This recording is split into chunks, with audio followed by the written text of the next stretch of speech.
السلام عليكم ورحمة الله وبركاته. مرحبا بكم معايا من جديد. نتمنى تكونوا بخير وعلى خير وفي احسن الاحوال. اليوم اختاريت نقدم لكم غريبه بالكاوكاو، واحد غريبه اللي كتجي معلكه وكتجي رائعه، وهي من الحلويات التقليديه المغربيه. اذا نبداو على بركه الله. نقدموا المقادير هما الاولى. غادي نحتاجوا 500 غرام ديال الكاوكاو او الفول السوداني. نحتاجو كذلك 3 بيضات، ها هما فين عندي هنا. غادي نحتاجو كذلك السكر الناعم اولا اللي كنقولوا حنا سكر كلاصي. انا كناخذ 400 غرام ديال السكر، كنخلي 150 غرام اللي عندي هنايا كنخليها باش نخلطها لداخل مع الكاوكاو، والبقيه كنخليها باش كنفند فيها سميتو الحلوه ديالي. غنحتاجو كذلك 30 غرام او ما يعادل 2 ديال المعالق كبيره ديال النباج.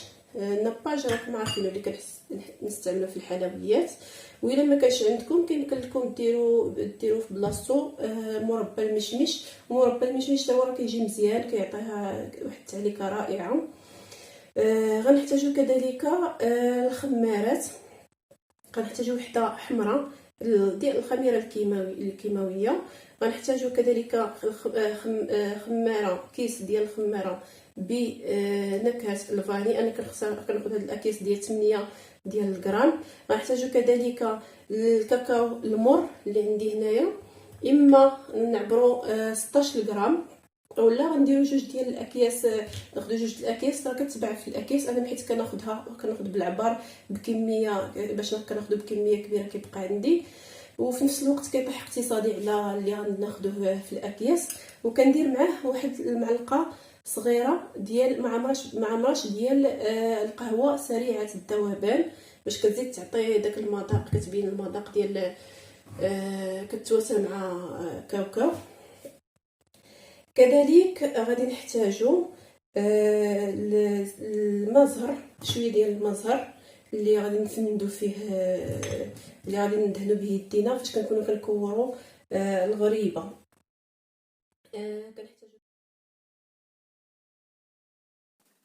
بالنسبه للكاوكاو راني نسيت ما قلت لكمش بانني صهدته شويه في الفرن وطحنته مزيان. كل ما كان تطحن مزيان كل ما كيكون احسن، باش كيطلق داك ليدام ديالو وكيجي فتيت، هو كيعطي داك التعليكه من بين المسائل اللي كتساهم في انه يكون معلك. وكذلك درت واحد القبصه ديال الملح باش كتخرج الحلاوه. اذا على بركه الله نبداو نجمعوا المقادير. غادي نديروا الخمارات ديال الحلوه، الخميره الكيماويه وكذلك الفاني. غادي نزيدو 150 غرام اللي قلنا ديال السكر الثقيل او السكر الناعم، او كيف ما كنقولوا له السكر بلاصي. غادي نديرو الكاكاو، ديما كنديرو النواشف شي مع شي، وعاد ديك الساعه كنبداو نديرو السوائل. نغربلو، من الاحسن نغربلو لان شي مرات كيكون مكور.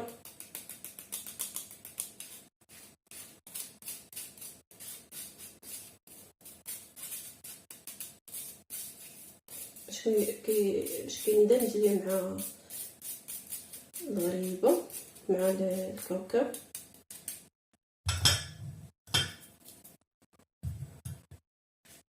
غادي نخلطو هاد الشيء كامل شي مع شي. نحاول نضرب بعدا هادو باش غادي بغيت نخدم بيديا.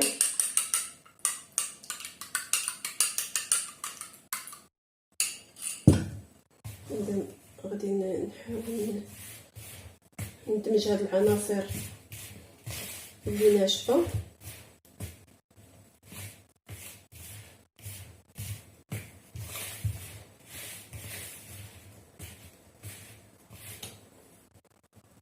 راه كاوكاو ملي كنطحنو الا كان ميدم كيبدا بحال كيتجمع، لذلك من الاحسن ان نحاولوا ندلكوه مزيان قبل ما نزيدوا له المسائل اللي سائله اللي غتبقى لنا. بقات لنا هي النباج والبيض.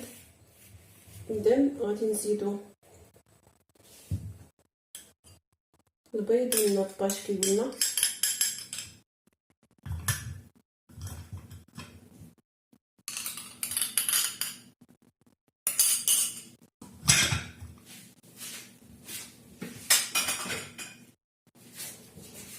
وغادي نبداو نجمعوا هذا الخليط ديالنا.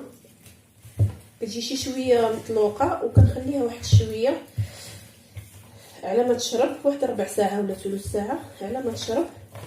وداك الساعه كنبدا نكورها من عاد غادي ملي غتبقى غادي تنشف واحد شويه مع الكاكاو حتى هو كينشف، كيدير بحال الشكل ديال النشا.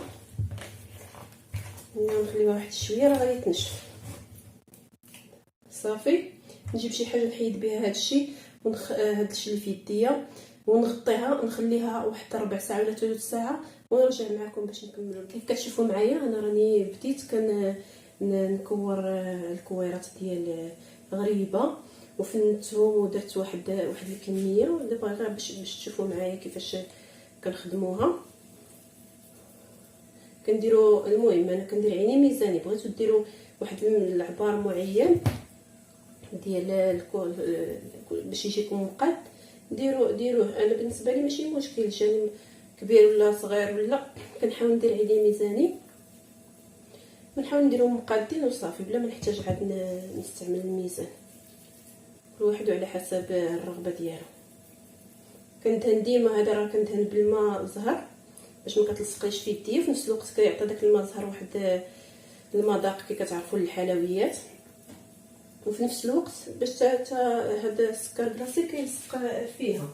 المهم ملي كندير واحد الكميه كنحس بالتبصيل ديال عمر اللي فيه السكر كلاصي، كنمسح يدي وكنعاود عاوتاني نصاوب بحال هذا الشكل هذا. كنغطي هاد غريبه من كل الجوانب وكنهزها بحال هكا. كنهز من الاحسن نهز الطبقه اللي تحتيه اللي كتكون هازه، كندير فيها واحد التقيبه صغيره وكنحطهم. كنحاول نحطهم شويه متباعدين على حسب باش ملي كطيب، لان راه فيها الخماره.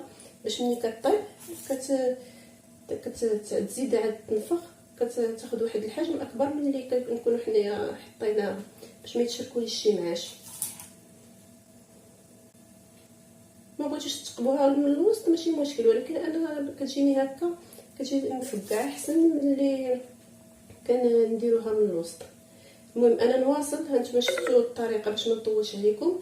نواصل ونرجع نكمل معكم نوريكم. غتبقى لنا نديرو النسا اللي غنديروه يطيب في الفرن على درجه حراره تكون شويه ما تكونش مرتفعه، غير متوسطه.